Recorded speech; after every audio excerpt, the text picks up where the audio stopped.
ګټور نصیحتونه.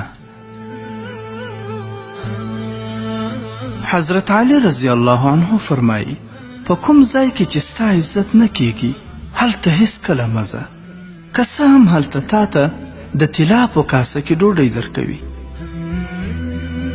تمه مه کوئ، ځکه د تمه کوونکي پر اوږو د ذلت او مریتوب پړی پروت وي.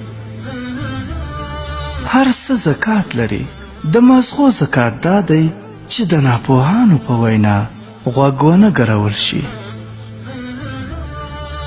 یتیم هغه دی چې علم نه لري او غریب هغه دی چې عقل نه لري. حضرت امام حسین رضی الله عنه فرمایي کوم کار چې نشئ کولی مسئولیت یې پر غاړه مه اخلئ. له ظالمانو سره اړیکې ساتل په خپله یو جرم دی. بې عقله شخص بې ادبه وي، بې همته شخص ناکامه وي او بې دینه شخص بې حیا وي.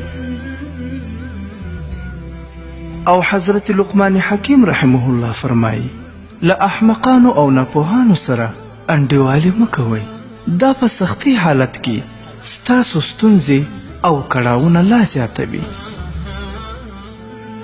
لکه باران چې وچې ځمکې لمدوي، دغه راز له عالمانو سره ناسته ولاړه د سړي زړه تازه او روښانه کوي. په علم سره زړه داسې ژوندی کیږي لکه وچه ځمکه په باران. په لمانځه کې د زړه او په مجلس کې د ژبې او په غصې کې د لاس او په دسترخوان باندې د ګېډې ساتنه کوئ. او مولانا جلال الدین سیوطي رحمه الله وایي چې خبرې انسان رسوا او ذلیله کوي.